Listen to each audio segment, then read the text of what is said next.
ഇതെന്തോന്ന് സ്വലാത്ത? സാർ ഞാന് ഒന്ന് സഹകരിക്കാവോ? പിന്നെന്താ? സാർ നമ്മുടെ കമ്പനിയുടെ കുറച്ച് പുതിയ പ്രൊഡക്ട്സ് പരിചയപ്പെടുത്താൻ വന്നതാണ്.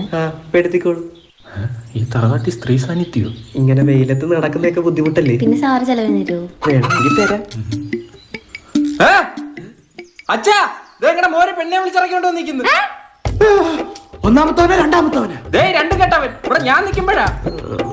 എന്റെ പൊന്നുമോളെ നീവന്റെ എന്തോ കണ്ടോണ്ട്. അല്ലെങ്കിൽ ഞാൻ ജസ്റ്റ് പ്രൊഡക്റ്റ് ഈ പ്രൊഡക്റ്റിന്റെ ദൃഷ്ടി പതിഞ്ഞാ മതി, നാട്ടുകാര് പറയും പഴച്ചൂന്ന്. ഞാൻ ജസ്റ്റ് പരിചയപ്പെടുത്ത. പരിചയപ്പെട്ടോണ്ടാണല്ലോ ഈ കെട്ടും കിടക്കെ എടുത്തോണ്ട് ഇങ്ങോട്ട് വന്നത്. വേണ്ട ഫാത്തിമ, തർക്കിക്കണ്ട. ഫാത്തിമേ, പേരെന്തായിരുന്നു? ആരതി. ആരതിയായിട്ടുള്ള ആദ്യ രാത്രി ഞാൻ സങ്കല്പിച്ചു കഴിഞ്ഞു. നിന്നെ ഞാൻ ഈ പകല് താണ്ടിക്കത്തില്ല.